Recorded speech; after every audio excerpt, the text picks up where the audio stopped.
uşağı var.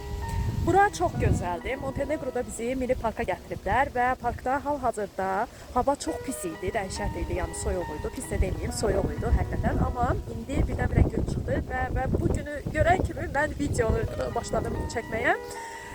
Burada hər şey var. Yəni təbiətdə meşələr, dumanlı hava və göl arxada gördüyünüz kimi rəngini də baxın, diqqətlə, çox təmiz bir göldür.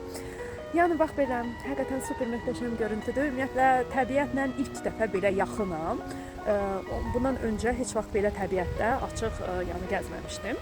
Gəzmişdim, amma bu qədər də tək belə yalnız təbiət və mən olmamışdım. Belə əzizlərim, istəyirəm indi görünüşə baxasınız. İndi göstərəcəm videoda görünüşü. Özünüzdə yaxşı baxın. Mən isə səyahətimi davam edim, görüm nələr var, nələr yoxdur bu dünyada.